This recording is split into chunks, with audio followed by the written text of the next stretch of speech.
Bienvenidos y bienvenidas, hermanos y hermanas, a su programa de la oscuridad a la luz, donde nos acompañamos para descubrir ese camino de la verdad, un camino a la verdad. En el día de hoy estaremos mirando un programa bíblico, puesto que estamos en el mes de la Biblia, y queremos dedicar estos domingos de septiembre a temas bíblicos. Y hoy veremos la interpretación de la Biblia en la iglesia. Hoy nos acompaña el diácono Boris Ceballos. Bienvenido a este programa. Y vamos a comenzar disponiéndonos ante esa presencia continua de Dios en la que nos movemos, somos y existimos. En el nombre del Padre, y del Hijo, y del Espíritu Santo. Amén. Te damos gracias, Señor, por tu llamada continua de amor y compasión. Gracias por el regalo de tu palabra que nos ilumina en nuestras vidas y nos comunica tu verdad, tu reinado, tu amor. Que podamos escuchar tu palabra, que podamos proclamarla con alegría, como verdaderos discípulos misioneros en salida y sinodales. Por Jesucristo nuestro Señor. Amén. Amén. Comenzamos entonces con esta introducción a la interpretación bíblica en la iglesia. Tenemos de reconocer que la Biblia, más que libro, es una biblioteca. Biblos significa biblioteca y es una gran biblioteca que tiene un periodo más o menos de 2000, entre 1000 a 2000 años de escritura. Se cree que más ciertamente son casi 1000 años de escritura entre el siglo VIII, IX antes de Cristo hasta el siglo III, segundo tercero después de Cristo. Esta Biblia tiene dos partes, el canon del Antiguo Testamento y el del Nuevo Testamento. El del Antiguo Testamento coincide con las escrituras judías, al menos con uno de las formas que el códice sinaítico, donde encontramos los libros que aparecen en nuestra Biblia. Pero nuestra Biblia tiene, la católica, unos libros más porque proceden de otro códice, de ese otro códice que se llama alejandrino, que tiene otros libros en griego, concretamente 6 libros más y una parte de otro libro, ¿no? Lo interesante es que la Biblia entera es un conjunto de libros escritos en 1000 años de distancia. Por lo tanto, para la interpretación bíblica es fundamental conocer este hecho. Hay que partir que no es un libro, sino que son muchos libros escritos a lo largo de 1000 años más o menos. Entender que al principio la iglesia empieza a interpretar la Biblia desde el modo hebreo. Siglo I, todavía la iglesia no se ha separado del judaísmo, es un grupo judío, un sector judío que creen en Jesús Mesías. Siguen siendo judíos, participan de la sinagoga, van al templo hasta que lo destruyen y participan como un grupo, una facción judía. Pero repito que creen en el Mesías. Hasta que en el año 89, con el concilio de Yamnia, son echados de las sinagogas y comienza el camino ya largo de formar un nuevo grupo, totalmente alejado del judaísmo, que no se va a concretar sino hasta el siglo II finales, cuando ya totalmente se diferencia de los judíos, incluso se entra en un cierto antagonismo. ¿Qué sucede? Que en los primeros años, la interpretación que se hace de la escritura es al modo judío. Posteriormente, Pablo, ya hacia el año 50, 49, 50, algunos dicen que desde el 46, comienza a hacer una interpretación, ya no solo desde el judaísmo, sino desde Cristo muerto y resucitado. Luego viene una interpretación que va haciéndose con los padres de la iglesia, y esta interpretación tiene varios matices. Por un lado, la interpretación que es muy literalista de algunos, la creencia literal del texto y la interpretación literal del texto. También está la interpretación alegórica de muchos padres de la iglesia, la interpretación espiritual de los textos, es decir, un texto cómo se interpreta espiritualmente en la iglesia. Cuando nosotros vamos a la iglesia después del siglo III, ya del siglo II, cuando vemos, el pastor de Hermas, la doctrina de los 12 apóstoles, la Didaché, ya uno ve allí interpretación bíblica. Pero llega a su cena en el siglo IV, V, con San Agustín, San Juan Crisóstomo, el siglo IV. Esta gente hace unas interpretaciones interesantísimas de la palabra, marcadas por la interpretación espiritual y alegórica. Luego viene un declive cuando los siglos de oro de la patrística decaen hacia el medioevo, después del siglo VII. Entonces encontramos que el acceso a la escritura, que ya de por sí era difícil, porque en los primeros siglos no había una Biblia como hoy, un libro, sino que eran rollos, y los rollos estaban guardados. No todo el mundo tenía rollos, eran costosísimos. Además, los rollos no son como la Biblia nuestra, que uno la tiene, y tengo una Biblia que tiene 20 años, 30 años, 40 años. No, los rollos, al ser escritos en pergamino o en papiros, el ambiente, el uso, los desgastaba, y había que estar continuamente reescribiendo los textos. Había que pasarlos una y otra vez. Para eso estaban los copistas.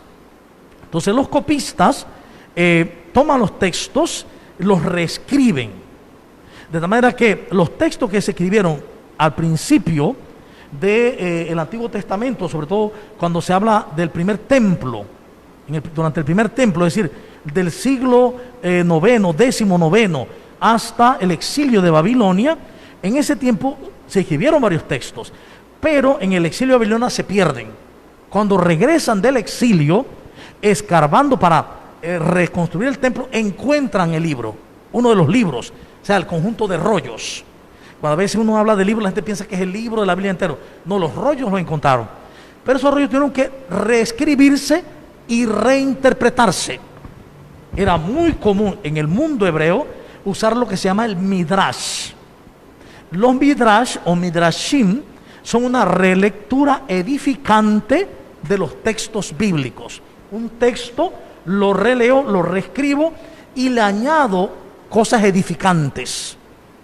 Muchas veces también los copistas ponían unos comentarios a un lado del texto, y el siguiente copista podía interpretar que era parte del texto y lo incluía en el texto, lo que se llama interpolaciones también.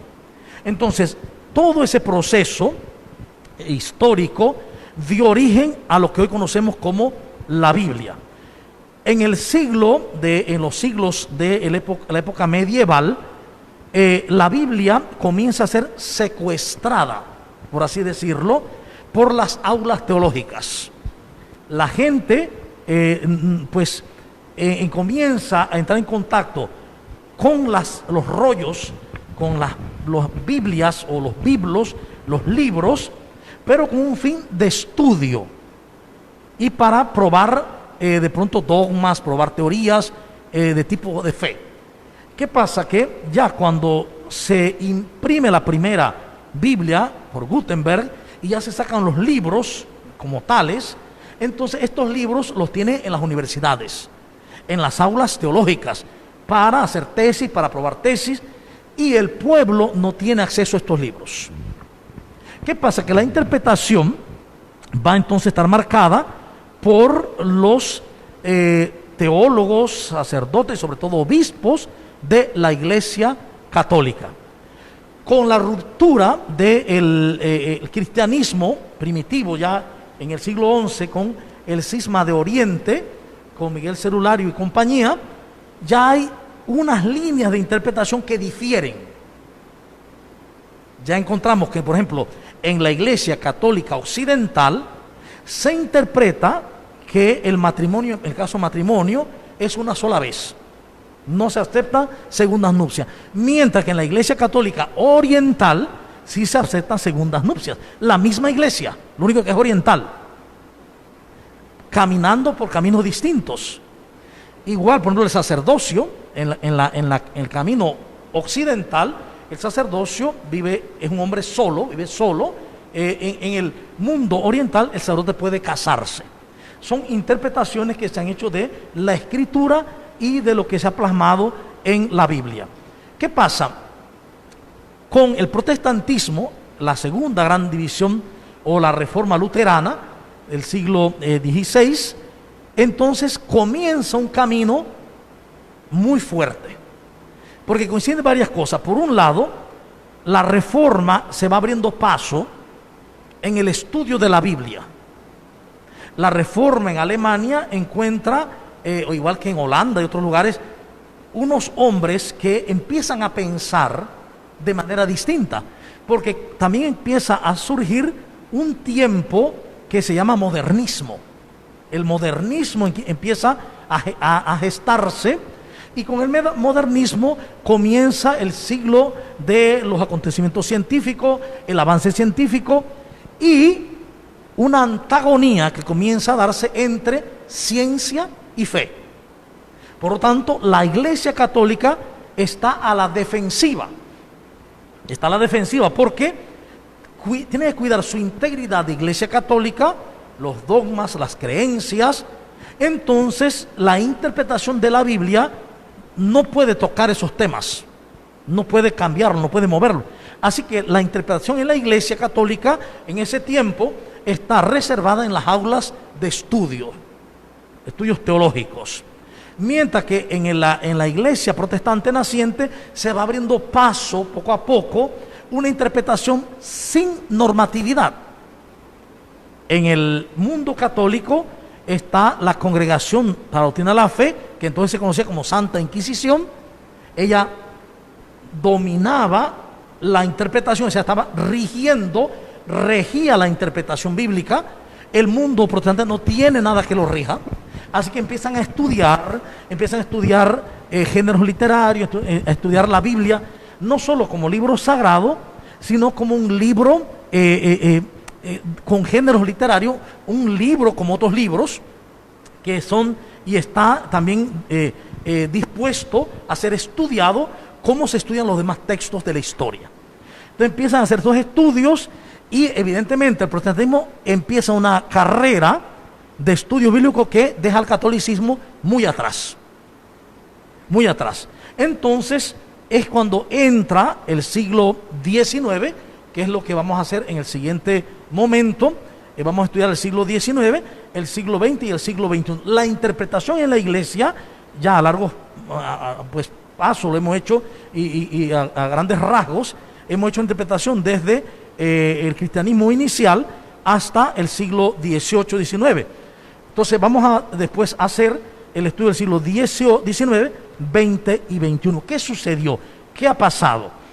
Entonces, con esta introducción de la interpretación de la Biblia, tenemos que marcar algo importante. Es de suma importancia y necesidad la interpretación correcta de la Sagrada Escritura.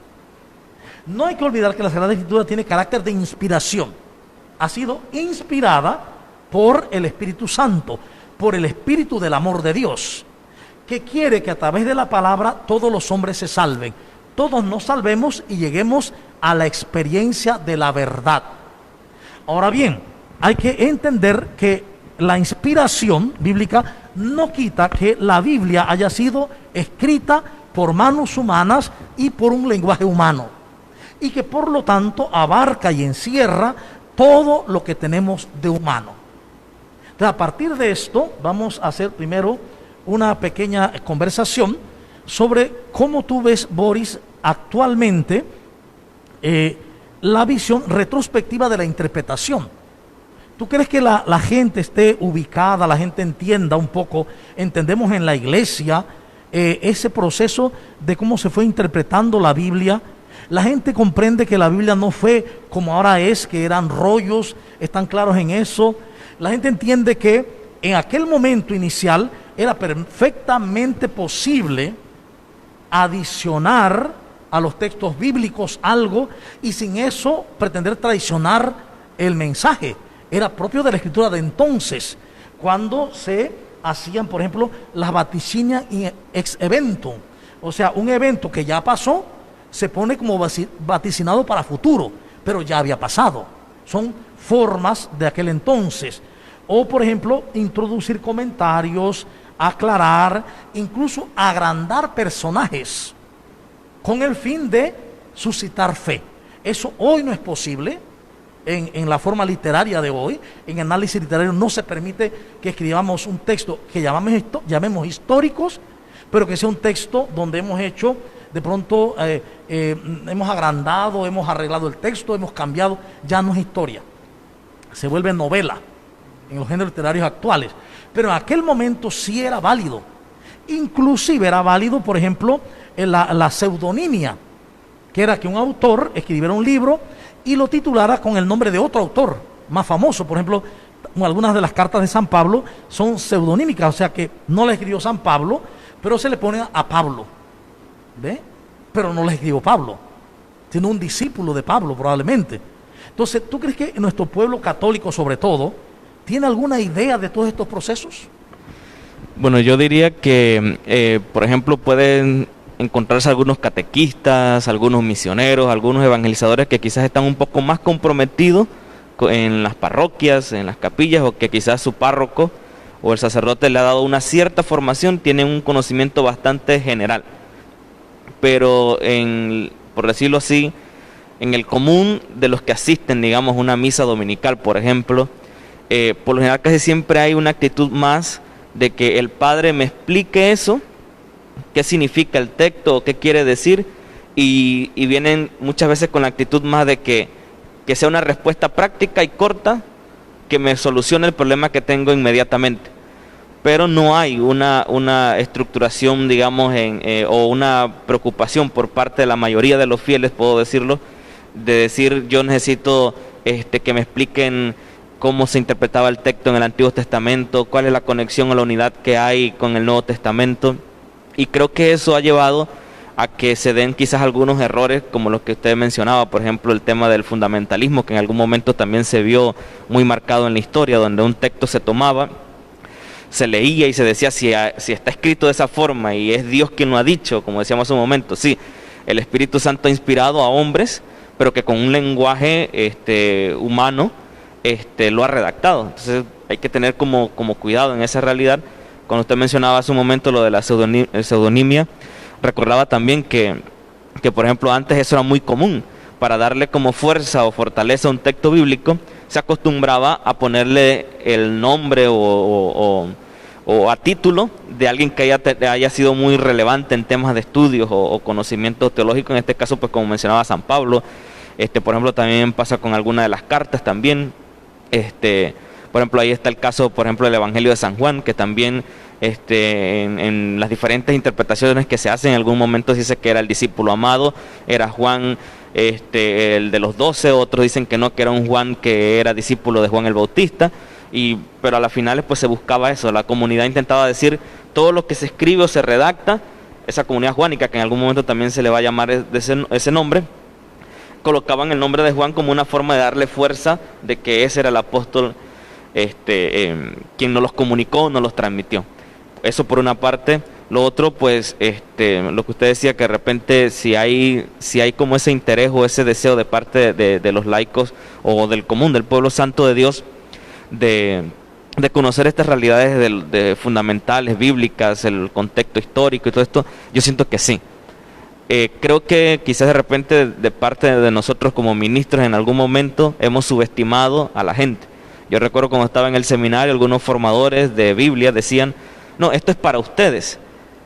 Pero porque uno de repente a veces uno dice, pero padre, pero ¿por qué esto nunca se predica en una misa o no se le comunica a la gente? No, es que esto ustedes lo entienden. Digo, pero si yo lo estoy entendiendo, los demás también pueden entenderlo. Entonces yo siento que sí, el pueblo de Dios tiene una sed de no solamente quedarse con una palabra que me responda a una necesidad momentánea, sino también con una palabra que tenga una base, una solidez profunda en cuanto al contexto histórico, el contexto por ejemplo, lo que usted mencionaba de los géneros literarios, por ejemplo, también conocerlo, porque eso también inclusive permite que, por ejemplo, para un lector, alguien que va a hacer una lectura y tiene delante de él un texto del Génesis o un texto de sabiduría, saber frente a ese texto cómo leerlo, porque inclusive hasta eso es importante. Hay textos que no se leen por leerse, si se puede decir de una forma, sino que si tiene su esencia literaria, también eso ayudaría a cómo sería el enfoque que tú le das a la hora de proclamarlo. Muy bien, exactamente. Y con esto entramos al primer punto, que sería el siglo XIX. ¿Qué acontece a finales del siglo XIX? Ha comenzado el modernismo. Con el modernismo, el iluminismo y todo lo demás, surge un grupo de hombres estudiosos que van a comenzar a decir que, por ejemplo, el Génesis no es histórico, que el mundo no se creó en 7 días porque la arqueología, la ciencia ha probado que pasaron millones de años de evolución, todo el tema darwinista. Entonces, frente a este pensamiento, la Iglesia va a responder con León XIII, con Providentissimus Deus, 1893. Este documento primeramente es como una defensa contra estos grupos externos que de alguna manera atacan la Iglesia y su interpretación. Para ese momento, la Iglesia sostiene que, cuando hablo de la Iglesia, estoy hablando de la Iglesia como se creía entonces: obispos, presbíteros, la cúpula, por así decirlo. Creían y enseñaban que en la Biblia todo era histórico. Recordemos que venimos del tema de Galileo Galilei y compañía, que fueron aplastados por el poder porque ellos decían, no, es que la Tierra no es el centro, es el Sol el centro del universo. Y hoy sabemos que ni siquiera el universo, sino de la galaxia. Y la Iglesia decía, no, es que la Tierra es el centro. Entonces, ya por ahí venía un problema ya medio largo. Y entonces, ahora, en este año, 1893, León XIII quiere preservar el sentido literal de la palabra. Todo lo que está en la palabra, pues es histórico. En este momento, recordemos que ya los protestantes han ido descubriendo géneros literarios, lo que ha mencionado. Con el método histórico crítico, han descubierto que la Biblia no está escrita en una sola forma. Hay poesía, hay género histórico, pero no histórico al sentido nuestro, sino que quiere nombrar alguna historia. Hay en la Biblia parábolas, sobre todo en el Nuevo Testamento, hay mensajes espirituales, hay profecía, hay apocalíptica, etcétera, ¿no? Los distintos géneros. ¿Qué pasa? Que con Providentissimus Deus, León XIII quiere preservar la integridad de la lectura bíblica tal como está. En este punto ha habido un grupo bastante osado que han bebido un poco de esa manera de hacer exégesis de los protestantes. Están comenzando a hablar también de géneros literarios, y esto comienzan a enseñarlo en el Pontificio Colegio Bíblico de Roma, los jesuitas. Entonces León XIII cierra el Instituto Bíblico por herético, porque considera que es un instituto herético al decir que la Biblia tiene géneros literarios. ¿Ve? ¿Qué pasa? Que este pensamiento se mantiene. La lectura tradicional de entonces, en esos años, es una lectura fundamentalista. Lo que dice el texto, así es. Hay una tendencia a creer que Dios dictó la Biblia, que hubo hombres que estaban escuchando a Dios y Dios dictaba y el hombre escribía. La idea de inspiración era idea de dictado. Ya el análisis histórico crítico, hermenéutico, decía que no era así, sino que el hombre, inspirado en el amor de Dios, desde su corazón lee la historia, ve la historia y la interpreta de una manera distinta desde el Espíritu de Dios. De tal manera que puede decirle a los contemporáneos lo que puede pasar de tal manera que sigan un camino u otro. No son adivinos, son gente con una mirada profunda desde el Espíritu de Dios. Y que la interpretación bíblica tiene que tomar en cuenta que como fue escrita en palabras humanas, Lo que se narra son realidades humanas, experiencias humanas que no escapan de, por ejemplo, legendarios, de poner lo que hay en el imaginario común, ponerlo en un personaje, agrandar un personaje, incluso ver distintas cuestiones que pasan a un mismo personaje de manera distinta en distintos textos, como el caso del tema de David y Goliat, por ejemplo, que ahora más adelante lo mencionaremos. Entonces, ¿qué pasa? 50 años después, para celebrar 50 años, se escribe la Divina Afflante Spiritu. En este texto de San Pío ya no está defendiéndose de afuera, sino que quiere regular adentro, porque ya adentro de la iglesia se metió la hermenéutica, la interpretación ya más científica, donde se utiliza el método científico, por ejemplo, de la arqueología. Con la arqueología se van verificando datos bíblicos o se van desechando algunos datos. Dice, este dato no fue histórico, sino que fue puesto allí como una catequesis para suscitar la fe. Entonces, Divino Afflante Spiritu va a darle a la iglesia un impulso interesantísimo. ¿Por qué? Porque ya ahí menciona la posibilidad de géneros literarios. Para entonces, ¿qué se va a decir? Bueno, asumimos que en el Antiguo Testamento puede haber géneros literarios, pero el Nuevo Testamento todo es histórico. O sea, es otro paso. Se acepta que en el Antiguo Testamento hay géneros literarios, pero en el Nuevo Testamento no, todo es historia, tal como se entendía la historia en ese momento, siglo XX, 50 años después de Providentísimos Deus. Y luego, en el siglo XX, comienza un movimiento ya inicios del siglo XX, y que ya había tenido sus pininos en el siglo XIX, de lo que se llama la Reforma Bíblica. El movimiento bíblico, el movimiento litúrgico, el movimiento ecuménico, que comienza en Holanda, Alemania y otros países.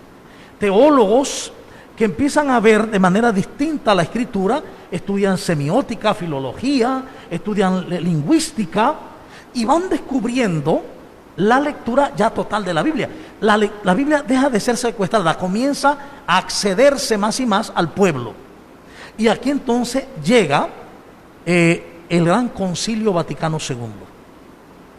En el Concilio Vaticano II, anteriormente a esto, los que eran de punta de estudio de la Biblia, los que estaban reformando el estudio bíblico, habían sido detenidos. Se le había prohibido la enseñanza, se le había prohibido escribir, por ejemplo, a de Lubac y a otros más, ¿no? Congar y otros biblistas, aunque estos no eran biblistas de por sí, eran teólogos, pero muchos tocaban mucho de la Biblia. Entonces era prohibido su enseñanza. El Concilio Vaticano II, con Juan XXIII, los llama a ser expertos del concilio. Y el Concilio Vaticano II comienza a trabajar el documento sobre la palabra de Dios, conocido como la Dei Verbum. Ese documento fue el primero que comenzó a trabajarse, pero fue el último, bueno, casi el primero, de los primeros de trabajarse, pero fue el último en aprobarse. Una semana y media antes de cerrar el concilio se aprobó Dei Verbum.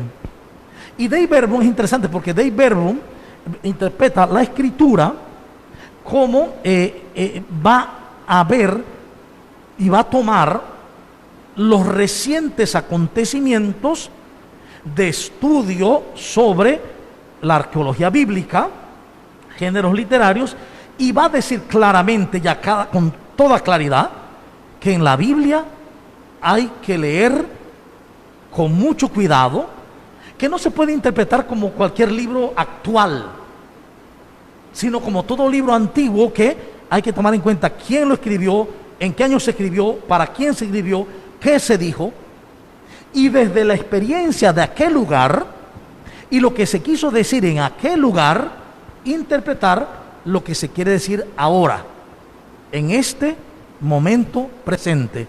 Es como hacer también un midrash, un midrashim, aquí y ahora.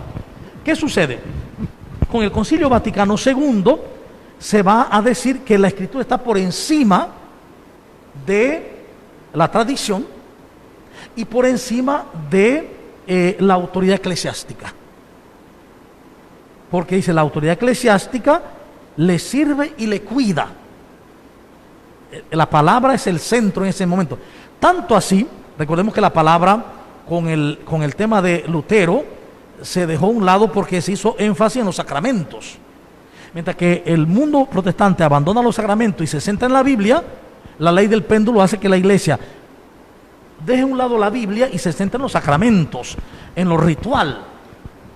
Ahora, con el Concilio Vaticano II se lleva a una unidad entre palabra y sacramentos, palabras y signos. Dei Verbum va a decir entonces que la palabra es palabra de Dios en lenguaje humano y que muchas veces vamos a encontrar antropomorfismos, es decir, ponerle a Dios elementos meramente humanos, pero que se hace para una pedagogía de la fe, no obstante sabiendo que cualquier cosa que se diga de Dios no es Dios, porque Dios es el trascendente. Ahora bien, Dei Verbum va entre el 21 y el 23 va a decir que la iglesia siempre ha venerado la Sagrada Escritura de la misma forma que venera el cuerpo del Señor. Es la primera vez que se va a decir esto. La presencia de Dios y de Cristo en la palabra, en la Eucaristía y ya en la Lumen Gentium, posteriormente en el pueblo santo de Dios. Entonces está la mesa con los tres panes, el pan de la palabra, el pan de la Eucaristía y el pan de los hermanos. A estas alturas del Concilio Vaticano II, pues los que lo leyeron en ese momento quedaron muy consternados, porque ya algunas líneas decían, es que lo que pasa es que hay una intuición de que incluso en el Nuevo Testamento hay cosas que son géneros literarios, no historia a la manera de ver la historia de hoy. Entonces, bien, vamos a hacer un alto hasta este punto del Concilio Vaticano II para tratar de ver, tú que estudiaste en el seminario, al igual que yo, que has conocido tantas catequistas y tantos catequistas, tanta gente en la iglesia, cuánto hemos formado al pueblo santo de Dios sobre la Dei Verbum. No vamos a hablar de Divino Afante Spiritu, no vamos a hablar de Prodientissimus Deus, que son muy hermosas y vale la pena leerlas. Vamos a hablar de la Dei Verbum, del Concilio Vaticano II. ¿Cuánto se conoce realmente este documento que da unas pautas maravillosas para la interpretación bíblica en la iglesia? Bueno, la verdad, en lo que he visto y he conocido, pues no solo la Dei Verbum, sino el Vaticano II de manera general, muy poca gente lo conoce lamentablemente, y sería un documento que vale la pena rescatarlo y fomentarlo más entre los laicos como uno de los documentos necesarios a la hora de interpretar o a la hora de estar frente a la palabra, porque es maravilloso, ¿no? Lo que usted mencionaba ahorita de esa relación o esa unidad que hay entre la palabra y el cuerpo de Cristo. Y hoy en día se ve mucho que hay personas que van a la misa, a la celebración, y por no tener ese concepto de unidad, piensan que ellos son una cosa, que la palabra, la liturgia de la palabra es una cosa y que el momento eucarístico o la liturgia eucarística es otra realidad. Inclusive, a veces pasa que tú ves que la gente de repente dice, bueno, lo que el padre diga o lo que interprete o lo que se leyó pues no tiene importancia. Ya luego cuando viene la liturgia eucarística, entonces sí como que se entra entonces en una atmósfera de adoración o de contemplación, pero la palabra pues bueno, si me dijo o no me dijo, entonces creo que sería bueno o importante que se rescate, porque la verdad de manera general yo siento que no se le ha dado mucha énfasis ni tampoco se ha utilizado mucho en tema de formación. Mire que San Jerónimo, por ejemplo, dice, desconocer la Escritura es desconocer a Cristo, porque al conocer la Escritura accedemos a Cristo. Pero no solo eso, él decía, tú que te escandalizas cuando un trozo del pan eucaristizado cae al suelo, pero no te escandalizas cuando la palabra de Dios pasa por tus oídos y se va de largo. y es el mismo Cristo que está en el pan y el que está en la palabra. Exacto. Esto también como que no se entiende todavía bien. La presencia real de Jesús en la palabra y la presencia real de Jesús en la Eucaristía y la presencia real de Jesús en los hermanos. Y fíjense que Jesús va a marcar su presencia en la palabra y sobre todo su presencia en el hermano. La iglesia posteriormente va a descubrir la presencia de Cristo en la Eucaristía. ¿Ves? Sin embargo, no estamos muy claros con esto de la presencia, pues hoy podemos estar en la presencia del Señor en todo momento, porque eso es lo que sucede. Estamos siempre en la presencia del Señor. Presencia en su palabra, presencia en la Eucaristía, presencia en el hermano y presencia porque estamos dentro de Dios mismo. ¿Qué sucede? Después del Concilio Vaticano II se abre todo un abanico profundo de interpretación. A raíz del Concilio Vaticano II, entonces comienza en la Iglesia una larga tarea, un largo camino de exégesis y hermenéutica, es decir, de interpretación de la Biblia, de géneros literarios, de formas hermenéuticas, crítica histórica, crítica de las formas, los géneros en sí mismos. Esto ha llevado a descubrir muchas cosas. ¿Por qué? Porque antes leíamos fundamentalistamente texto a texto, pero no se estudiaba el total de los textos. Como se veía muy grande, decía, bueno, ¿quién va a tener la capacidad para ver toda la Biblia en su conjunto? Pero sí es posible, claro. Entonces, los estudiosos post-Vaticano II hicieron eso, han ido haciendo varios estudios en conjunto de la Biblia, descubriendo cosas interesantísimas. Por ejemplo, saber que todo el Pentateuco fue reescrito durante el Segundo Templo.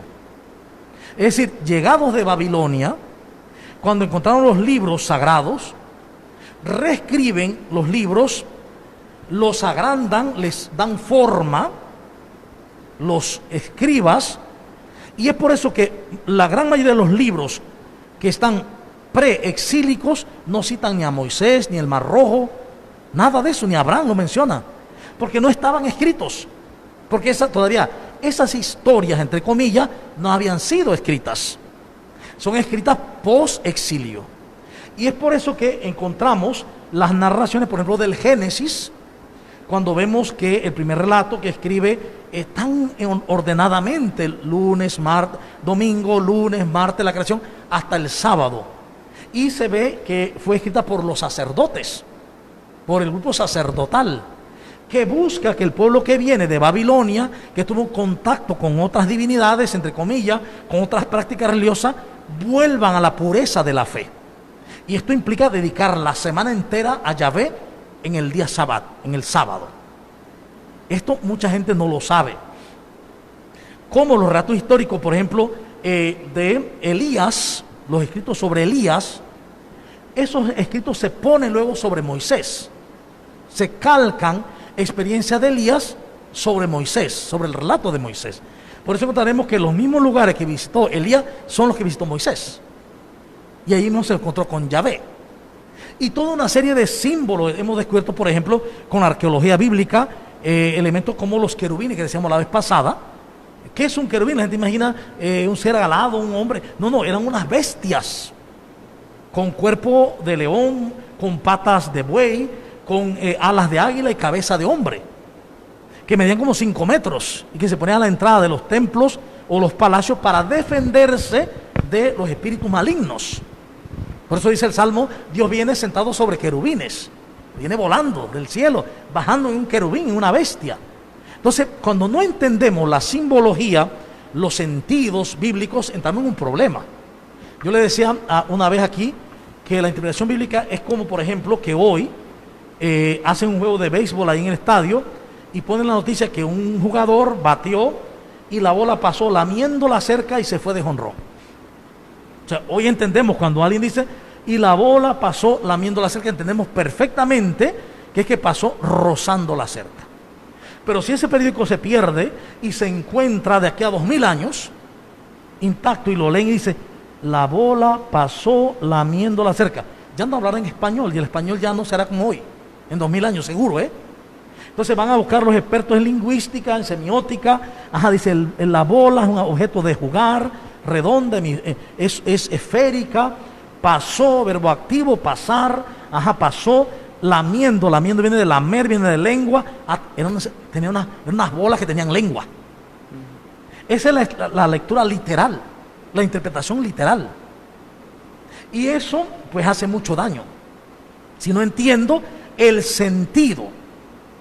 Pero también hace daño si se traduce la palabra, la Biblia básica, ya sea del hebreo o del griego, los textos originales que al menos tenemos, y se acomodan para que lo entienda la gente de hoy.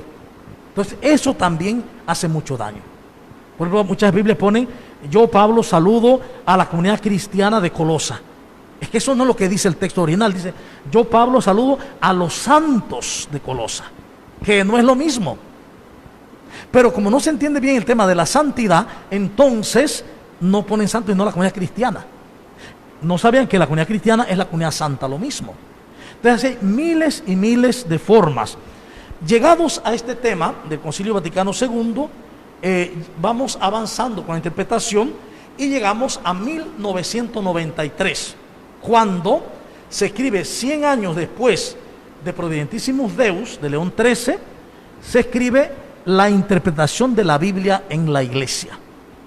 48 páginas del documento. Todo esto que he dicho está en internet, lo pueden leer, bajar y leer. Y ahí se especifica ya todo de los géneros literarios en la lectura de la palabra. Todo lo especifica y dice que hay que tener cuidado a leer la Escritura, porque leer la Escritura de manera literal es un error gravísimo. Y ha traído no grandes problemas, no solo dentro de la iglesia, sino en relación con los demás. Un ejemplo es que posteriormente a 1993, y este documento que vale la pena que todos leamos, va a surgir con el sínodo de la palabra de Dios, un documento llamado Verbum Domini, de el Papa Benedicto XVI. Y el Papa va a marcar algo interesante, dice, la Sagrada Escritura contiene valores antropológicos del hombre, valores bíblicos y filológicos y filosóficos que hay que tomar en cuenta. Hay que tomar en cuenta cuando se dice, por ejemplo, que Dios se enojó, que Dios está enojado. ¿Qué está expresando? ¿A Dios o al hombre realmente? ¿Quién se enoja? ¿Quién se pone celoso? Es el hombre, no Dios. Es Dios eterno. Es inmutable, es decir, Dios no puede estar en la mañana de una forma contento y en la tarde lleno de ira, porque sería algo desastroso. Sería un ser que está histérico, entonces, porque todo el mundo lo está haciendo enojar de continuo. Todas estas cosas va a decir el Papa que hay que tomar en cuenta. Y va a mencionar un elemento interesante, dice, por ejemplo, la narración de David y Goliat. Cuando hablamos de David y Goliat, de una vez nos viene a la mente las películas de Hollywood, que por ahí hemos venido muchos, las historietas que hemos visto, y la lectura del pequeño que con la honda mata al gigante. Pero resulta que hay 3 textos sobre David y Goliat. Primera de Samuel, segunda de Samuel y primera de Reyes. Y resulta que en la segunda lectura no es David el que mata a Goliat, es un personaje llamado Elanán, el que mata a Goliat. Y es un personaje previo a David. Luego, cuando David reina y luego que pasa el tiempo y reescriben sobre David, lo que hizo Elanán se lo ponen a David. Y entonces se pone a David como el hombre pues sabio, el hombre que une los dos reinos. Pero si tú haces el análisis filológico, te das cuenta también que era el hombre sanguinario. Mató mucha gente para unir a los reinos en nombre de Dios. Entonces, por eso es tan importante saber interpretar la palabra en la iglesia. Y cómo la iglesia hoy ha cambiado, pero del cielo a la tierra. Ya hoy sabemos que en el evangelio hay géneros literarios. Ya hoy sabemos que en el Evangelio, cuando había una persona que sufría de pronto de algún ataque de epilepsia, no se le entendía qué le pasaba, no había otro signo, sino que de pronto caía con espuma, entonces tenía un demonio. Se creía que había unos espíritus que estaban en el desierto y venían al pueblo a tomar energía de los cuerpos, los poseían. Era una forma de ver y de interpretar lo que no se entendía. Igual el texto de hoy de un sordomudo, si tiene lengua, porque no habla. Si tiene oídos y se le ve que tiene oídos, no escucha. Un demonio lo tiene atrapado. Entonces son las formas literarias como se expresaban las cosas en los evangelios. Es más, si vamos ya acá al final de los escritos, encontramos al Papa Francisco que por ejemplo, Gaudete te exsultate, va a decir en el número 51 que durante mucho tiempo se ha enseñado que Dios habita en nuestros corazones. Y dice él, ahora debemos enseñar que nosotros habitamos en Él. Él es nuestra luz, Él ha querido que vivamos en su luz y en su amor. Él es nuestro templo santo. Esta es una forma nueva de interpretación también. Ya no se interpreta literalmente, sino que se va entendiendo desde otras perspectivas, desde otras formas literarias, para decir, bueno, es que realmente, sí, decimos que Dios habita en nosotros, porque efectivamente está en nosotros, nos traspasa, nos inunda y nos llena, pero realmente estamos dentro de Él. Por eso diría Pablo, en Él nos movemos, somos y existimos. Hechos 17:28. O cuando dice Colosenses 3:3, estamos escondidos con Cristo en Dios. Entonces, hoy, siglo XXI, ¿cómo interpretar la Biblia? Hay que interpretar la Biblia, hay muchos documentos actuales, hay unos tremendos libros sobre interpretación y hermenéutica que valen la pena pues leerlos. Si alguien quiere leerlo, puede bajarlo de internet. Están los libros de un gran biblista, el padre, un padre que es alemán peruano, tiene las dos nacionalidades porque su mamá era peruana, y escribe Eduardo Arens, el padre Arens, escribe La Biblia sin mitos, por ejemplo. Es un libro fenomenal, La Biblia sin mitos. ¿Cómo leer la Biblia entendiendo que hay mitos? Que Génesis 1 al 11 es un mito. Y que hay muchos mitos además de todos los demás libros. Pero que el mito no es una mentira. El problema nuestro es que nos ha enseñado que el mito es una mentira. No, el mito no es una mentira, es un género literario que busca explicar con unas palabras conocidas algo que es totalmente desconocido, inexplicable. De hecho, nosotros usamos muchos mitos cuando decimos, yo te amo con el corazón, con toda mi alma, con mi corazón. No amas con el corazón. El hipotálamo es el que lanza todas las sustancias químicas que hacen sentir todas las maripositas y todo eso. Pero es que no se oye bien que sea te amo con el hipotálamo. No, te amo con el corazón. Pero esa es una forma mítica de decirlo. Y así hay muchos mitos. Los mitos no son una mentira. Son una forma literaria que busca explicar una realidad a la que no accedemos de una manera que se pueda entender, pero como referencia a. Entonces, el Génesis no busca en ningún momento crear o mostrar cómo se dio la creación de manera científica. Lo que busca es decir que Dios es el creador de todo. Punto. Que Dios es el creador de todas las cosas. Y que en esa creación lo que hace es ordenar. Nosotros decimos en la traducción española que Dios creó el mundo de la nada. Y nosotros como buenos herederos del mundo greco-romano y de la filosofía romana y griega, entonces decimos, el mundo fue hecho de la nada, o sea, la nada para nosotros es nada. Entonces Dios hizo ¡pum! Y salió el mundo. Pero en el mundo hebreo, cuando habla de la creación, dice que fue del tohu wa bohu, que significa caos, informe. Entonces Dios crea el mundo de algo que ya estaba, de un caos. Por lo tanto, para el relator bíblico, el escritor bíblico, el agiógrafo, crear en Dios es ordenar. Lo que está desordenado, Dios lo ordena con su espíritu y ahí se da la creación. Esa es una visión que no tenemos muchas veces nosotros. igual que entender el pensamiento hebreo. Pensamiento hebreo, hay tanto que decir en la interpretación bíblica. Un ejemplo, el matrimonio, los niños, las niñas en el mundo de Jesús, el mundo hebreo, no es como ahora. Un niño, una niña, y sobre todo la niña a los 11 años, más un día, se daba el matrimonio.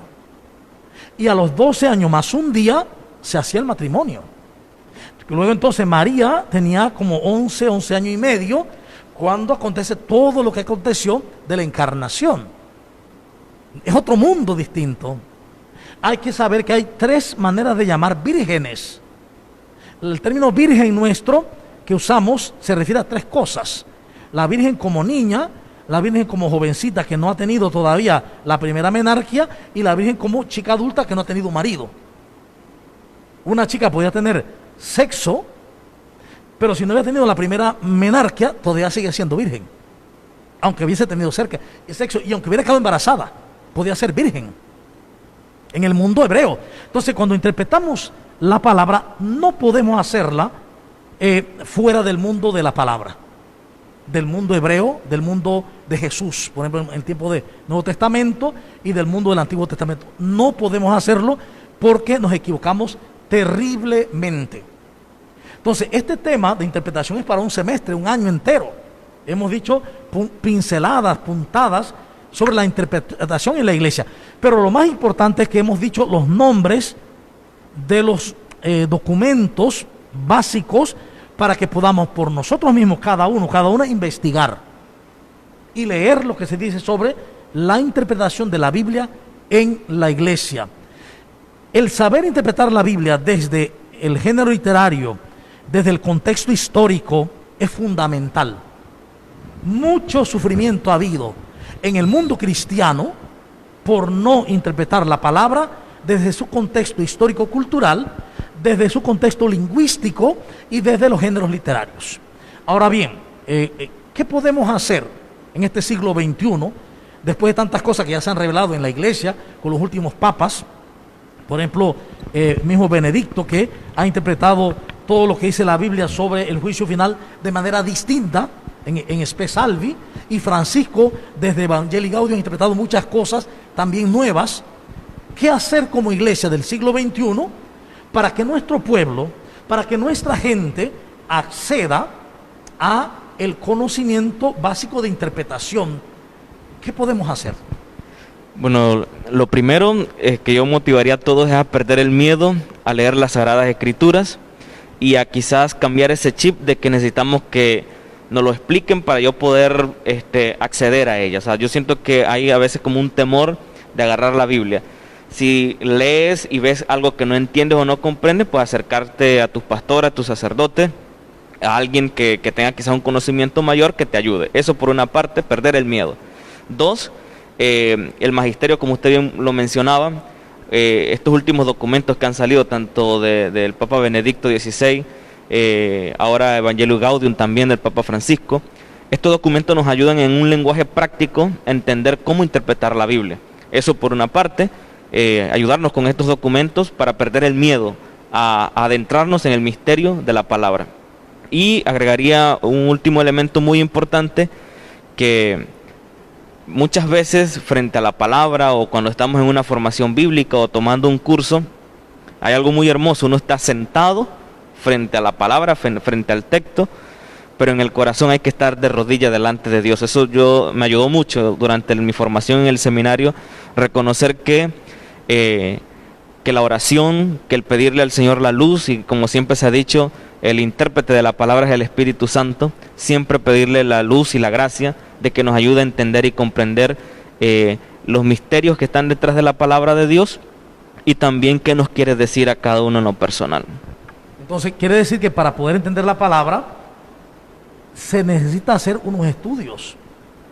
El Espíritu Santo ayuda, pero sin esos estudios el Espíritu Santo no puede hacerlo, porque la palabra fue escrita en un género, en un contexto que necesito conocer para poder entender. Como el tema de la bola que decía yo, que pasó lamiendo la cerca. Necesito conocer el contexto de lo que quería decir en ese momento. Bueno, en días pasados hablaba de la porneia, que hablaba Pablo, la porneia, que se traduce como fornicación, y la gente una vez entiende que es toda relación fuera del matrimonio. Y entonces explicaba que porneia se refiere a toda relación sexual, íntima, sin amor. Y por lo tanto, si es sin amor, es sin responsabilidad, sin ternura, sin compasión, etc. Por lo tanto, la porneia se puede vivir dentro del matrimonio también. Un matrimonio casado eclesiásticamente puede estar en porneia porque no se vive la intimidad con amor, no se vive la intimidad con ternura, etcétera, etcétera. Entonces hay que entender los significados de los textos, de las palabras, por eso la importancia de la lingüística, del momento en que se escribe. Creo también que es importante que la gente se interese, además de perder el miedo, se interese por meterse en el mundo de la palabra. Y una manera muy básica es la animación bíblica de la pastoral. Hay que animar la pastoral desde la Biblia, desde la palabra, y hay que enseñar a la gente a que pueda orar con la palabra. La palabra ya leída y orada, contemplada, meditada, ya nos da elementos de vida para el diario vivir, vale la redundancia. Es decir, una persona puede que no haya hecho estudios filológicos, ni arqueológicos, ni de pronto contextuales del libro, pero lee el texto, lo medita, lo contempla, lo ora, y ya esa acción, desde la bondad del corazón, le va a revelar elementos para la vida, elementos provechosos, elementos para crecer en la conciencia de ser amor, de ser bondad para los demás. Entonces, pues, hoy este tema de la interpretación de la palabra en la iglesia, de la Biblia en la iglesia, es muy fundamental. Tratemos de investigar, de buscar, de leer. Estos documentos están al servicio de todos en internet, desde la Proventísimos Deus, Divino Aflante Spiritu, está el documento de la Comisión Bíblica de Roma, que es de 1993, está Verbum Domini, y todos estos documentos sobre la Biblia, está Concilio Vaticano II, podamos acceder y entender mejor el texto para poder vivirlo, porque el fin es que el texto se vuelva vida en mi vida, y nosotros nos convirtamos en evangelio viviente. Bien, con esto vamos a terminar, no sé si quería decir alguna otra cosa más, y cerrar con la oración. Bueno, sí, exhortarlos, motivarlos a todos a que en este mes que vamos a estar pues haciendo, o sea, la palabra no solamente se celebra el mes de la Biblia, sino durante toda nuestra vida, pero de manera pues más enfática este mes, en la medida de la posibilidad, motivarlos a todos a que desempolven esas Biblias que muchas veces están nada más de adorno ahí en la casa, o la tienen ahí en un cajón guardado, y por qué no, abrirla y en familia, compartir algún texto bíblico, meditar. Y cualquier duda, cualquier cosa, pues aquí estamos para ayudarlos a despejar esas dudas. Así que le damos gracias a Dios en nombre del Padre, del Hijo y del Espíritu Santo por este momento que nos ha regalado de poder compartir este tema que habla sobre ese gran misterio de la palabra de Dios que ha sido revelada a los hombres en lenguaje humano, pero que esconde ese misterio de amor, de redención y de salvación. Que el Señor nos dé la gracia a cada uno de nosotros, a que cada día amemos con mayor intensidad, con mayor entrega su palabra, que nos dé la luz, la gracia de poder interpretarla, de entenderla, de comprenderla, pero por sobre todo de ponerla por obra y práctica.